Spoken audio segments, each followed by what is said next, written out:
Our first match of the day will begin shortly. Please take your seats and get ready as we start the Compass Clash off with a bang. First up, your premier security and protection group, the close-knit Lock and Key.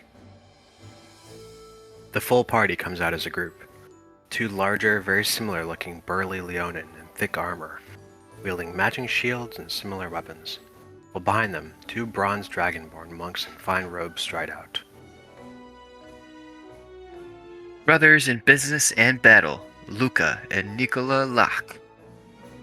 The Leonin both simply wave to the crowd as they move to the far side of the arena.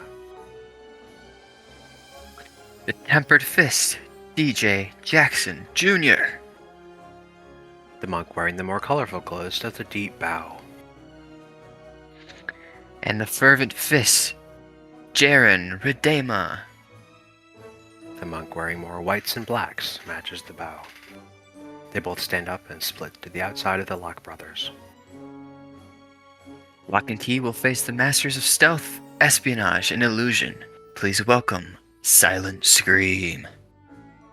The center of the arena erupts with a pillar of white smoke, and out flips a gnome man, launching sparks from his fingertips into the stands. He's wearing finely detailed leather armor, and the crowd goes wild as he's announced. The leader of Silent Scream, the Fiery Flash, Zach Charkaros. The smoke dissipates, and standing there is a figure, completely clothed and masked. They walk towards Zach. You don't know them, but you love them anyway. It's the mystery monstrosity, V. A large number of figures jump out of the crowd now, into the arena. They are all identical, a high elf man with short green hair. They all take combat stances alongside Zach and V, but then disappear, as another reappears behind Lock and Key. The master of disguise and illusion, Elio Chandriel. Elio vanishes, and appears next to Zach and V. They all draw their various weapons as they line up in the center of the arena. Mallory stands up in his seat and pulls out a large brass horn. He takes a deep breath, holds a beat, and then blows the horn. Once the sound pierces the air, the fighters spring into action as the combat begins. Right off the bat, the three members of Silent Scream disappear. Lock and Key move into a protective stance, with the Lock brothers standing on either side of the monks, holding their shields up. The monks look poised to strike at any opportunity. They stand there waiting, as the arena holds silent in bated breath.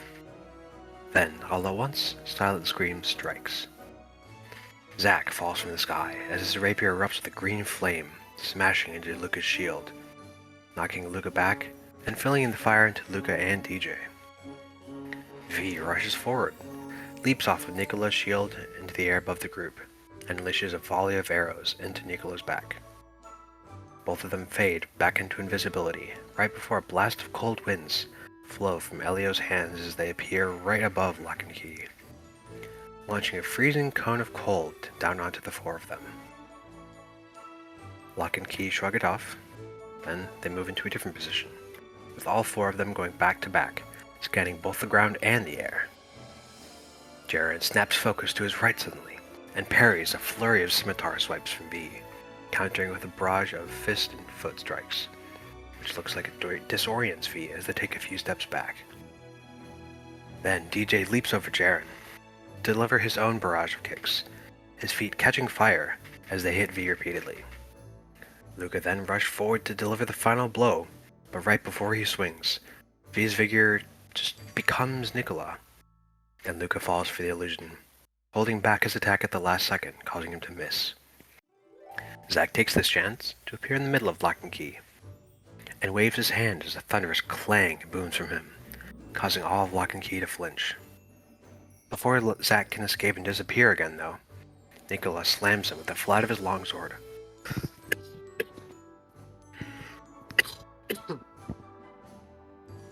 With a thundering clap, knocking Zack off balance away from the group, stumbling backwards before disappearing. Jaren moves forward to heal Luca, and DJ starts to move around the group. And once he gets far enough away from them, You notice that he disappears too. Shortly after, Elio comes flying out of the center of the arena as an illusory bubble around Lock and Key dissipates, revealing V and Zack, just in time to have their attacks blocked by Luca and Nicola. Elio slams into the wall, struggles to get up, and then nods at V and Zack. Then he launches a fireball directly into the center of the arena, hitting everyone. The monks V and Zack dive perfectly out of the way, but Luca and Nicola take the brunt of the hit.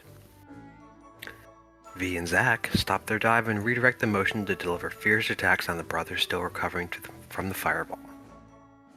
And Luca and Nicola both hit the ground, briefly going unconscious before snapping back awake and then completely disappearing. Meanwhile, the monks dove towards Elio after the fireball, and as they rushed towards him, Elio gulps in panic before taking a flurry of blows from the monks and going down, disappearing just like Luca and Nicola did. V backs up and shoots arrows at Jaren and DJ, but Jaren is able to snatch an arrow out of the air and send it back to V, who catches it in their leg. Zack does a spinning slash with his blade glowing with green flames that spread across the hit on DJ into Jaren. DJ's flaming punches and kicks rush forward to hit Zack. Jaren's punches are occasionally supplemented with glowing light touches on DJ to heal. V continues approaching and shooting Jaren, who's having difficulty blocking and countering the shots.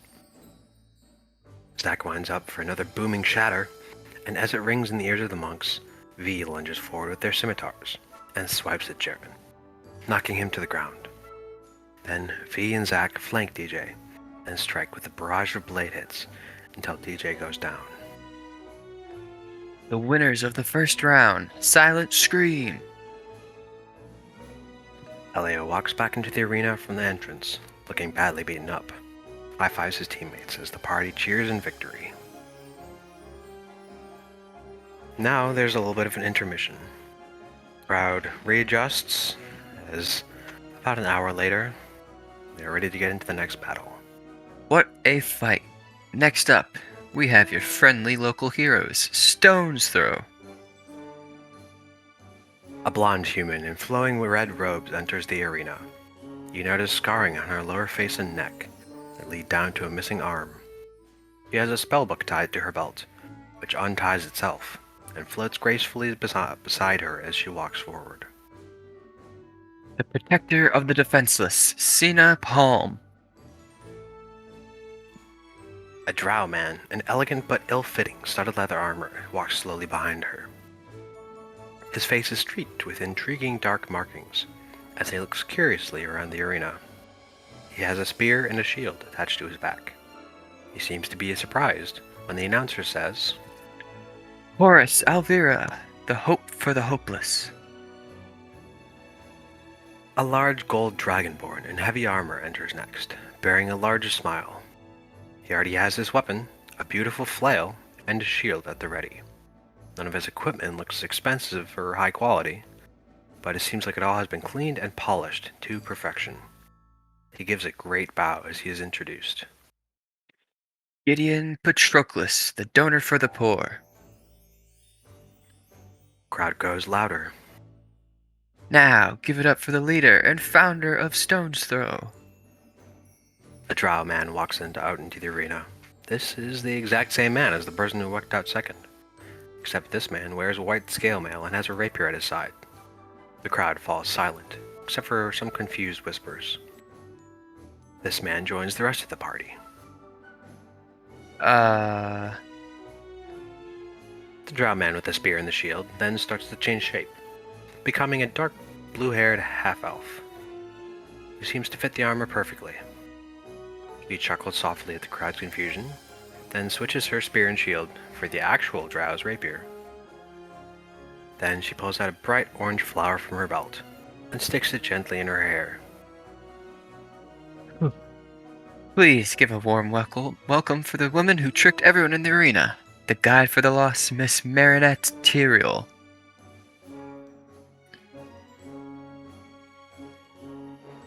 Crowd applauds as Stone Throw gathers at the far end of the arena from the entrance and stands waiting. Stones throws opponent. You love them. Their enemies hate them. Emerald Gale. An Aarakocra woman flies over the arena walls and lands in the arena. She has a fancy leather outfit as she strums a few notes on her lute and adjusts the rapier at her side. The Song of the Wind. Diana Flores. A brief shuffle on one of the walls catches your eye, and as you stare at it, a humanoid figure starts to move away from the wall. A sun elf woman is revealed as she wipes away paint from her face, and as she moves to the center of the arena, Diana plays her lute, and wind flows out from it, blowing off the paint camouflage, which flutters away as green sparkles. The Spirit of the Wind. Cassidy Harper. A dwarf woman kind of awkwardly enters the arena. It's clear she feels upstaged a bit by the other entrances and doesn't have anything of her own. She soon makes up for it with showmanship, slamming her club into her shield, screaming, "Let's go!" to the crowd and at her teammates. The Might of the Wind. Abby Kimball. For a brief pause, the crowd looks right at the leaders of the various nations where they are all sitting together. Next to the Queen of Ireland, you all see a familiar face, chatting with the Queen. Finally, the leader of Emerald Gale. The Grace of the Wind. Briley Valancian. Briley fakes surprise as she turns her head towards the rest of the arena. She looks back towards the Queen, shrugs, and then leaps across the crowd, flips into the arena. They all line up in the center of the arena, each group facing the other, drawing their weapons. Mallory stands near the edge of the stands, holding a large brass horn. He takes a deep breath, holds it for a beat, and then blows into it. The moment the sound erupts, the parties leap into action, and the battle begins. Marinette springs first, making a fierce lunge with her rapier against Briley, who's taken off guard and pierced through the shoulder. Marinette retreats backwards, but Briley immediately retaliates with a spinning flurry of dagger strikes. Cena moves next, and launches a fireball directly into Emerald Gale, but Briley dodges completely out of the way. Diana and Cassidy float backwards away from the group, and unleash spells in a volley of arrow shots towards their opponents. Gideon rushes forward and wildly swings at Abby, who follows up with some swings of her own. Horus starts moving towards Cassidy and Diana, launching a few spells their way as he blocks their attacks with a shield, and then heals Marinette as she continues her high-speed battle with Briley. Abby and Gideon continue wailing on each other, and gradually move more towards Marinette and Briley. Cena fires off another fireball towards Diana and Cassidy, while Horus hides behind a shield to protect himself from it. Marinette takes advantage of a brutal miss by Briley to swap places with Gideon, setting him up to unleash a heavy hit on Briley that knocks her to the ground. Marinette leaps over Abby and unleashes a violent piercing strike of her rapier through Abby's armor. The crowd's cheers grow louder, surprised by the turn of events here in the stadium. On the outside of the arena, Diana and Cassidy's repeated assault on Horus has left him struggling, but has enabled Cena enough time to buff him up and conjure a magical shield to accompany him. From the ground, Briley pulls something out of her back pocket, and then slams it into the ground, exploding in a flash. When you look again, every creature in the arena is switched. Cena has taken Briley's place on the floor, where Abby, who has switched with Marinette,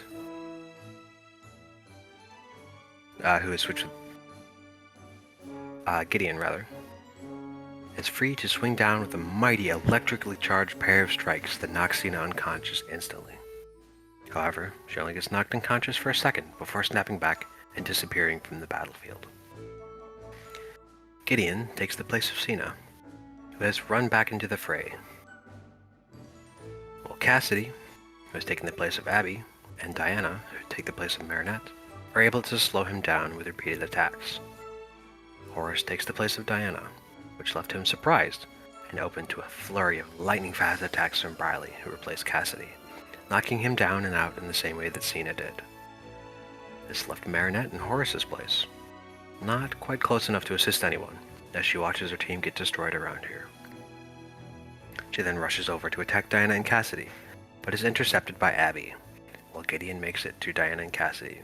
We then switch to swords as they engage with them, still just out of reach of Marinette. Briley joins the attack against Marinette, and it isn't long before Gideon and Marinette fall, teleporting away just as the others had done. Emerald Gale gathers in the center of the arena, and you notice that despite taking some solid-looking hits, they don't seem particularly hurt. The winners of this round, Emerald Gale. Crowd loses their hecking minds.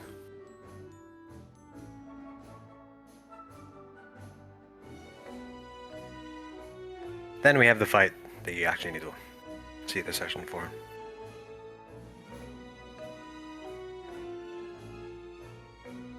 But day 2 rolls around, and the stadium is even more crowded than yesterday. The first fight begins in the afternoon.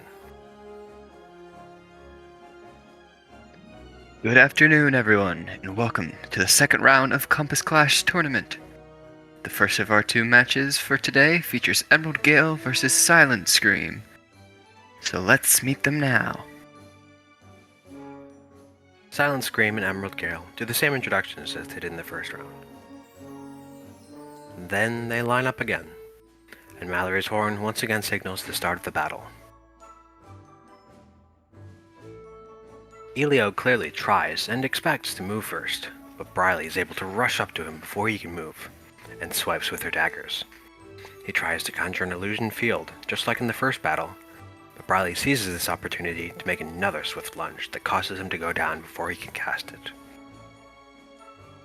V and Zack immediately go on the attack for revenge, dodging arrows and spells from Diana and Cassidy, as they swiftly approach Abby, and strike with a barrage of swift flaming flourishes, seemingly striking from all angles in tandem. Abby falls quickly from the barrage of savage attacks, and they bolt to Diana and Cassidy next.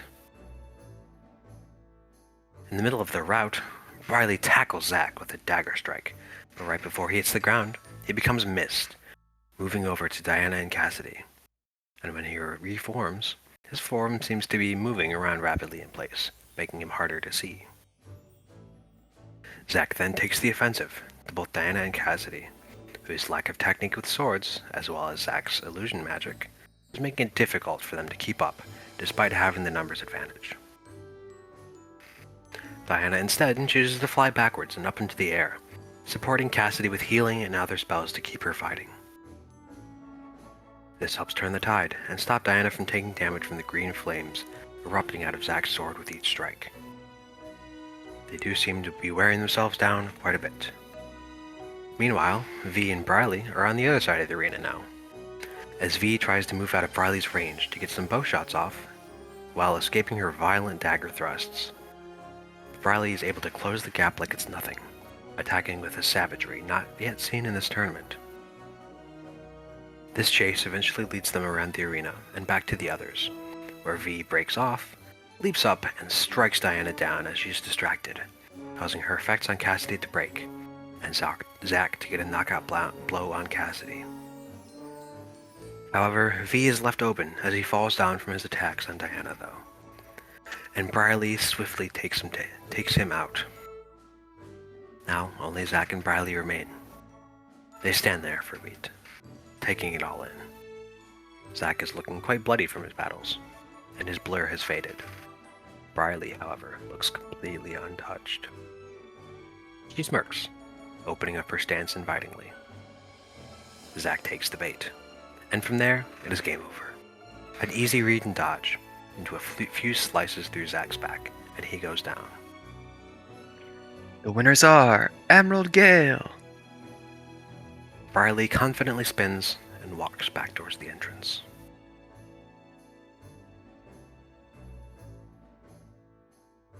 Tune into the next session to see how the rest of the tournament goes.